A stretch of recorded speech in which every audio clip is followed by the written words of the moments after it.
almost looks like you're doing nothing when you're playing.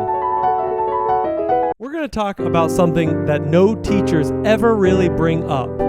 And when I say that, of course, I am hyperbolizing a little bit, but for the most part, I rarely hear this talked about. What is this? It is the relationship of your joints to you playing the piano. And this has really two major consequences. One is it's going to determine how fast you actually can play. It's also going to determine whether or not you are going to injure yourself. So pay attention. Okay, let's break this down. We've got joints, right? We've got this little one here. We got this one here. We got this one here. Then we've got our whole wrist. Then we've got our elbow. We got our shoulder. And we even got down to our waist. All of these joints matter when we play the piano.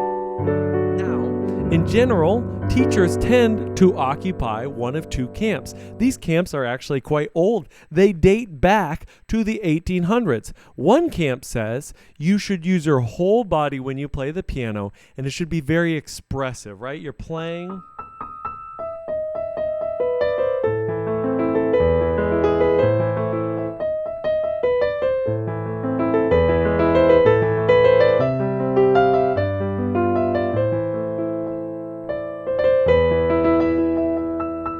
Everything's gestural, right? Everything is very floaty and big, and you're using these big muscle groups to move your hands around, and it's quite beautiful and everything.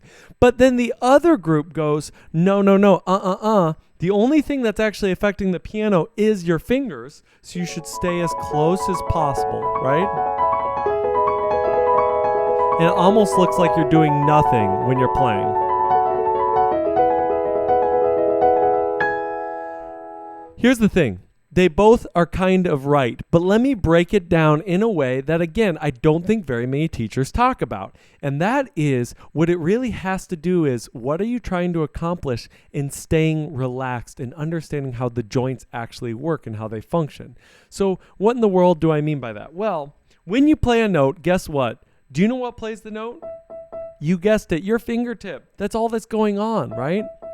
Everybody going like, oh, you got to do this and it's going to sound, it's going to resonate through. You're going to get this motion and it's going to come. No, they don't understand physics. I'm sorry. At the end of the day, if I'm playing a keyboard, when the note goes down, it hits the sensor. That's the note. Or when I'm playing piano, when the hammer strikes the strings, that's the note. Piano is not a magical, mystical instrument. In some ways it is, but in other ways it's not. So we've got that joint there. But here's what can happen. We can have stiffness. We can have tension in the joints, especially when things start to get loud and aggressive. Because let's face it, the muscles in these hands are not very large, especially compared to our back. Now, something that I did a lot in college is I played a lot with my shoulders and my back. And there's a good part of that, but then there's a bad part. The good part is I never really got carpal tunnel or my fingers really worn out. I could play for hours and hours, no problem.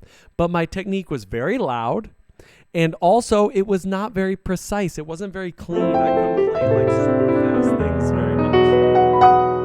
That all has to do with the joints involved. Now, why did I bring up that anecdote? I brought it up so that you can understand this is a nuanced thing.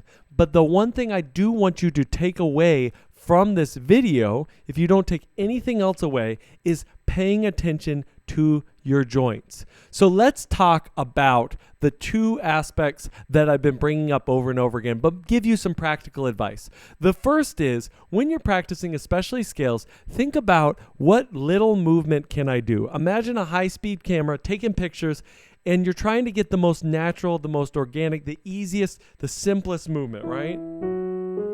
Look at that, just beautiful, chill movement. Do you know who's great at this? Sviatoslav Richter. If you have not watched him play the Revolutionary Etude, you know this one? It's beautiful to watch. It's just a joy to behold because it's like almost nothing is happening, but everything is happening. And that is because his technique is so concentrated into those fingertips. So that's the first thing that I would say. Now, I'm almost going to contradict myself, and that is you're going to take some chords, and you're going to use your arms and your weight to just drop the notes in.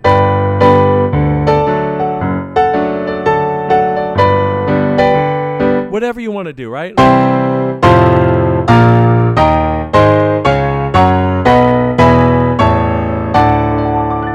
And sorry if that distorted my audio. I know that was really, really big. But you just drop your hand in there. And what you're trying to do is you're trying to stay firm here, but relaxed everywhere else. Everything should feel loosey-goosey. What that's going to do is that's going to give you two areas that you can really progress in. Loud and aggressive and huge with big chords, and also very teeny tiny movement that can get you really, really soft and also really, really fast. That covers the dynamics, which was one of the things I was talking about. But the second is in terms of longevity, in terms of avoiding injury. Now, what does understanding your joints do to help you avoid injury? The real trick, my personal thoughts on how you avoid injury, is it is all about flexibility. If your joints start to feel stiff, you're probably inevitably going to hurt yourself. And so what you have to do is you have to listen to your body. Let's imagine you're playing.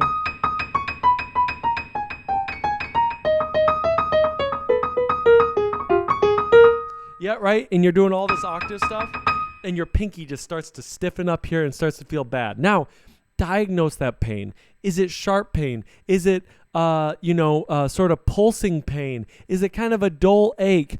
Everyone, hopefully at some point, has experienced what it feels like to exercise. That should give you a really good guide. If it's more the exercisey type pain, then it's probably just something that you should do for a bit. Relax, do something else. Do for a bit, relax, do something else. And then those muscles will get stronger. But sometimes you get sharp pain.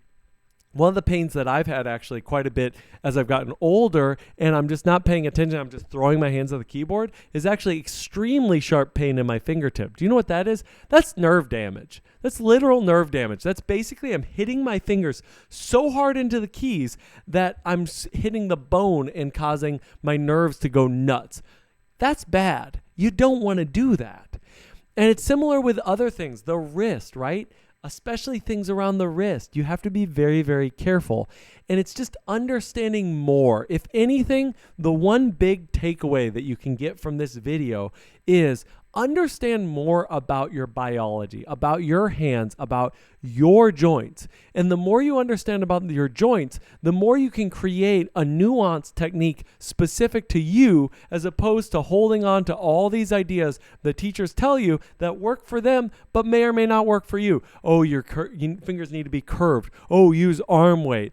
Oh, you got to have a firm fingertip. These are all buzzwords that I've used and other people have used in the past. But at the end of the day, understand your body, understand anatomy, and you will unlock a ton of progress on the piano. I'm Robert Monroe. I hope you enjoyed this. Give me a like, give me a follow. It helps out a lot. Comment something you learned, comment something you hated about this video, and until next time, keep on practicing.